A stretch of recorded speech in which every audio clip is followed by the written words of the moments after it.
तो जो हमारा 6.4 का नेक्स्ट क्वेश्चन है वो है क्वेश्चन नंबर 7 का पार्ट 2।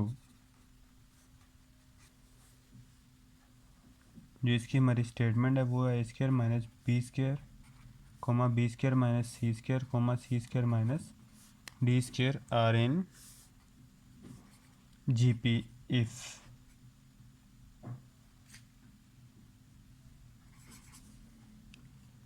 अब सिंपली हम इस क्वेश्चन को सॉल्व करना शुरू करते हैं। हम देख लेते हैं कि हमारे पास क्या आंसर आता है। अब ना चूँकि हमने इसे प्रूफ करना है कि a square minus b square comma b square minus c square minus t square are in G P, जबकि क्वेश्चन की जो स्टेटमेंट है ना 7 की उसमें हमें दिया गया है if a comma b comma c comma d are in G P proof that. अब हमने सिंपली इस स्टेटमेंट को प्रूफ करना है ये जीपी में है या नहीं। अगर मैं आपको कहूँ कि कोई चीज़ एपी में है तो वो कैसे एपी में होगी अगर उसका डिफरेंस क्या हो, सेम हो। तो जो जीपी में है इसकी क्या हो, अगर कॉमन रेशियो सेम हो तो इजीली हमें प्रूफ हो जाएगा कि ये हमारे पास चीज़ जीपी में एग्जिस्ट करती है या फिर एग्जिस्ट नहीं करती। तो आइए चेक कर लेते हैं। ये हमारे पास टर्म थी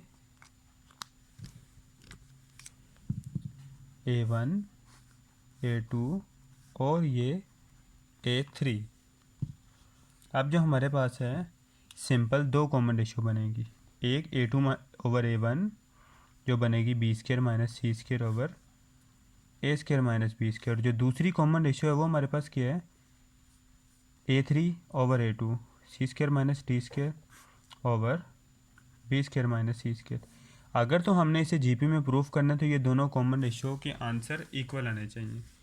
इन दोनों कॉमन रेशियोज़ के आंसर इक्वल आने चाहिए तो हमें ये प्रूफ हो जाएगा कि ये हमारे पास जीपी में एग्जिस्ट करती है।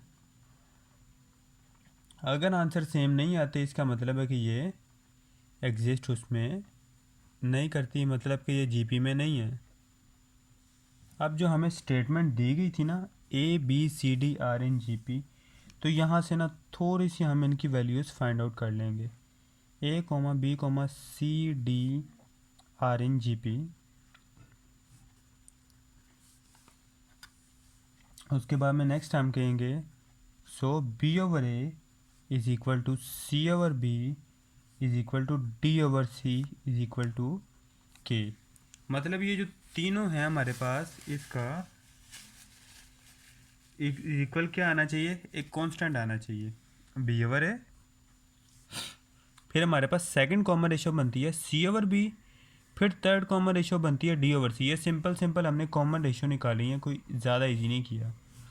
सेकंड ओवर ए, थर्ड ओवर बी 2 और फोर्थ ओवर 3, ये तीनों की कॉमन रेशियो। और वो कह रहा है ये तीनों के हैं कांस्टेंट है के, तीनों की वैल्यू क्या है एक ही है जिसे हमने कांस्टेंट के का नाम दे दिया। यहाँ से सेपरेटली अगर तीनों का आंसर फाइंड करना हो तो हमारे पास इजीली आ जाएगा। अगर बी ओवर ए को हम के इक्वल रखें तो बी इज इक्वल टू ए के आंसर आ जाएगा। इसे क्वेश्चन नंबर 1 का नाम दे देते हैं। C over b is equal to k रखें तो हमारे पास सी का आंसर आ जाएगा बी के, इसे इक्वेशन 2 का नाम दे देते हैं। और d over c is equal to k रखें तो डी का आंसर आ जाएगा सी के, इसे इक्वेशन नंबर 3 का नाम दे देते हैं। अब हमारे पास अगर देखा जाए तो बी की वैल्यू मौजूद है, सी की वैल्यू मौजूद है और डी की वैल्यू मौजूद है।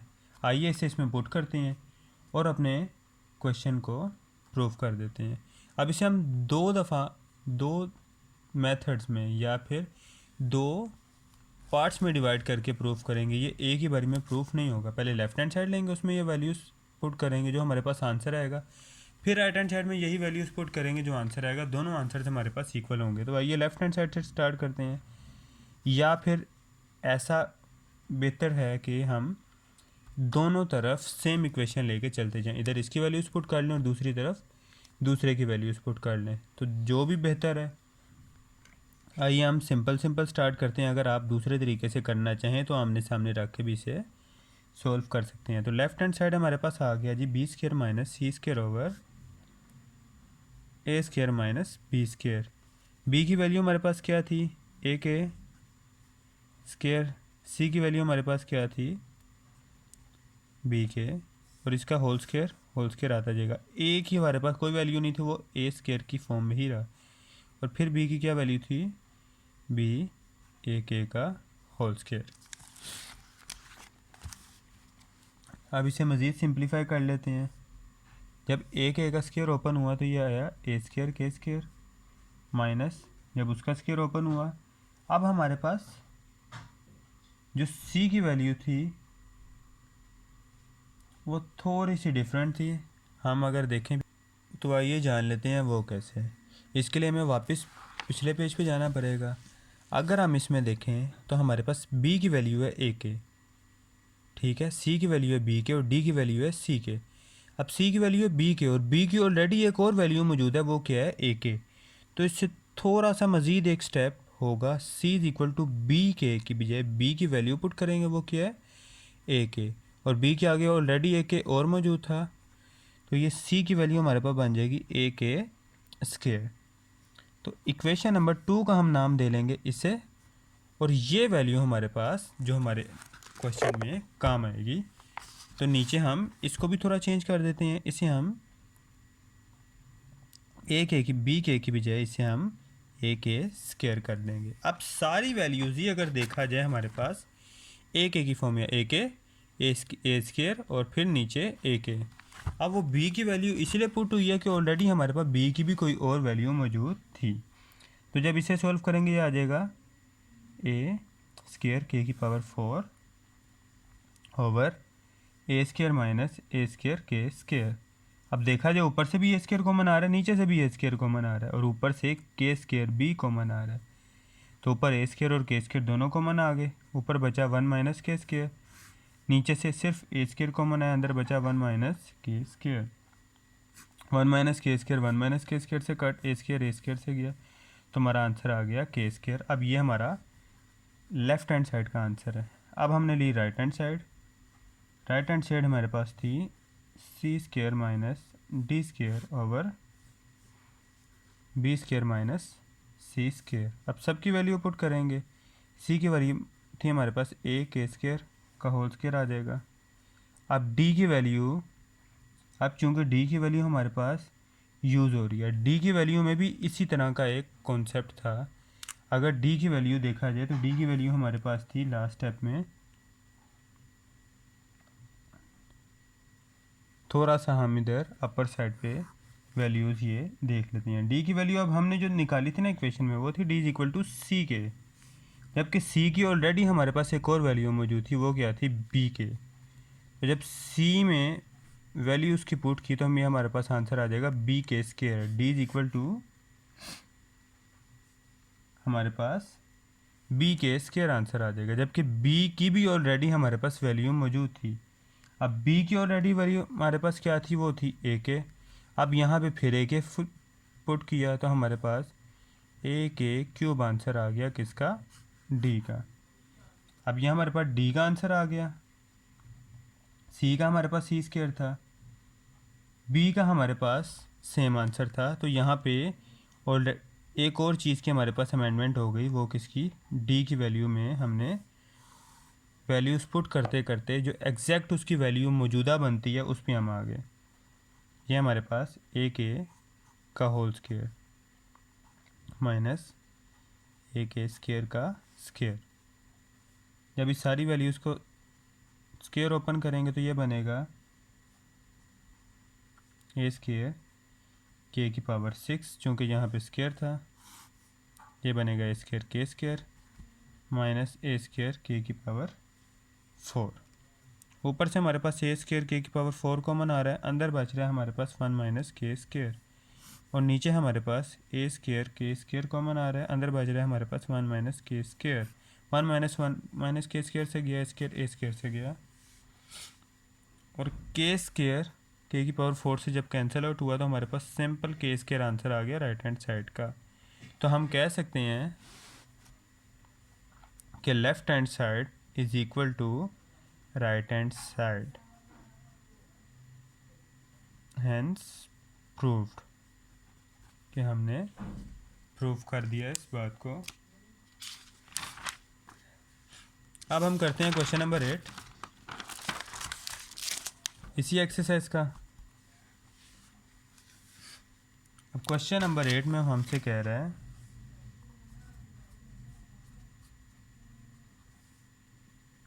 Show that the reciprocals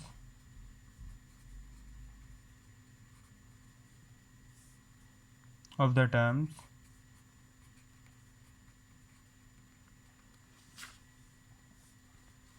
of the GP geometric sequence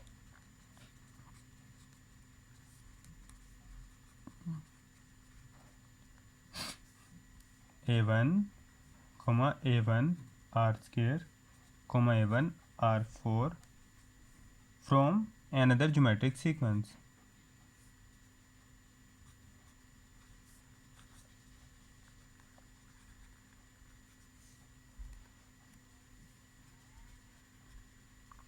तो चलो यहाँ इसे सॉल्व कर लेते हैं। वो कह रहा है कि हमारे पास जो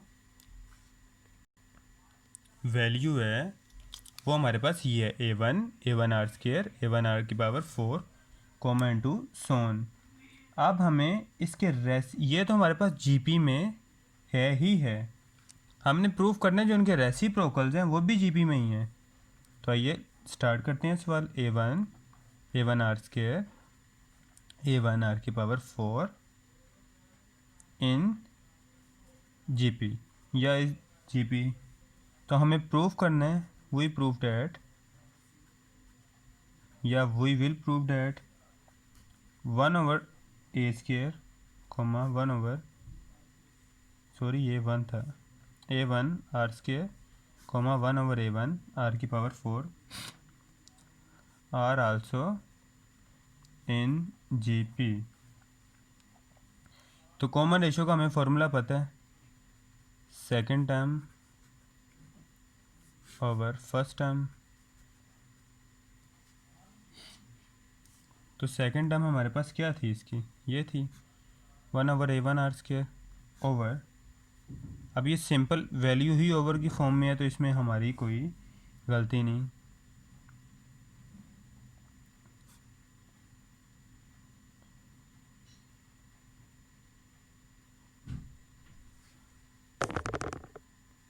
अब जो हमारे पास सिंपली जो फर्स्ट और थर्ड टर्म होती हैं वो एक दूसरे से कैंसिल आउट हो रही होती हैं, और जो सेकंड और फोर्थ टर्म होती हैं वो एक दूसरे से कैंसिल आउट हो रही होती हैं। तो A1 से कैंसिल हो गया, बाकी सिंपल 1 हो गए, तो 1/R स्क्र इसका आंसर आ गया।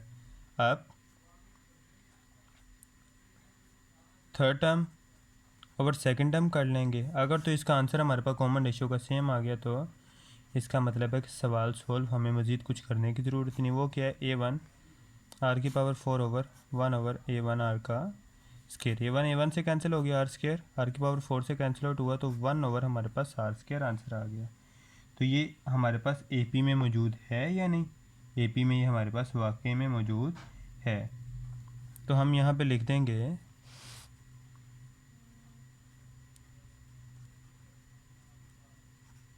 Reciprocals from a GP with common ratio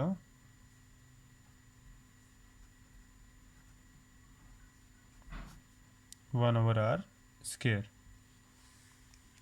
अब इसका नेक्स्ट क्वेश्चन कर लेते हैं, वो है question number 9।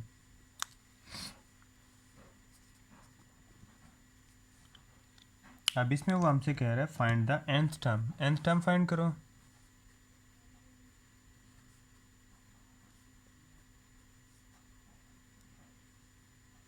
Find the nth term of the geometric sequence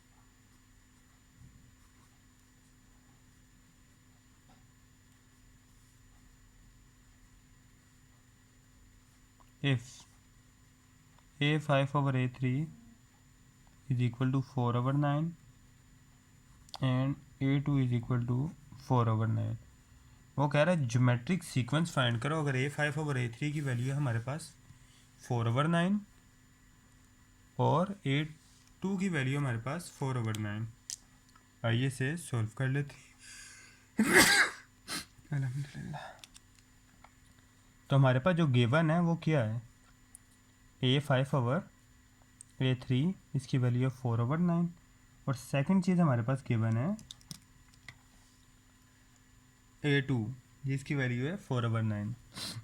अब A5 से हम क्या, A5 हमें पता है कि हमारे पास इक्वल होता है A1 r⁴ के, A3 इक्वल होता है A1 r² के। तो ये किसके इक्वल है, 4/9।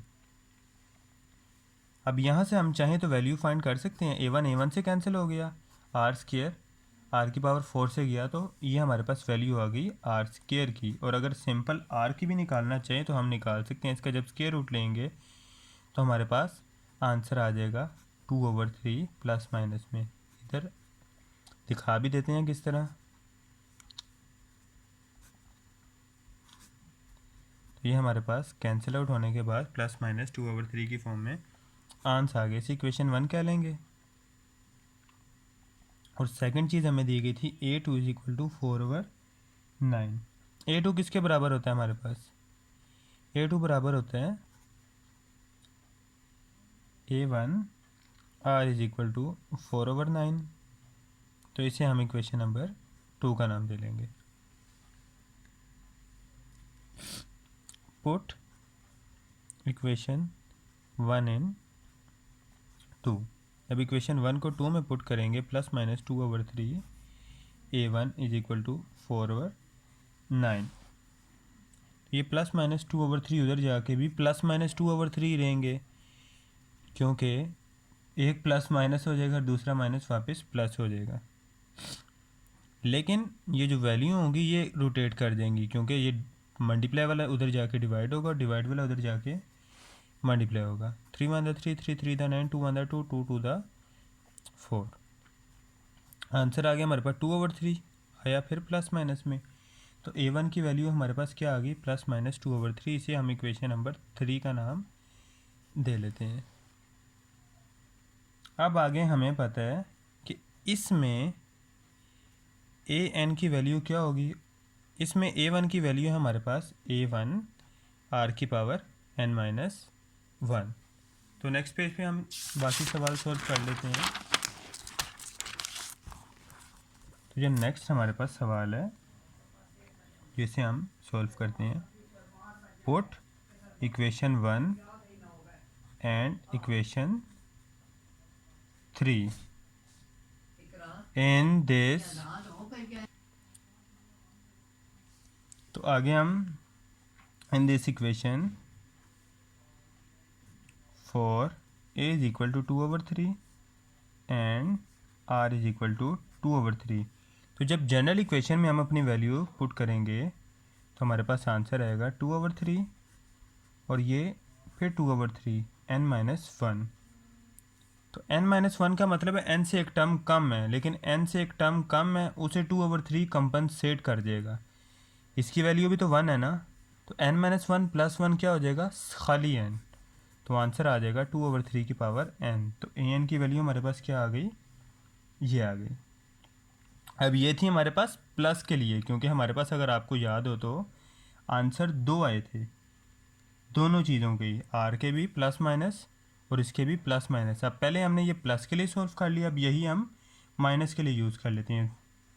4 A = -2/3 R = -2/3।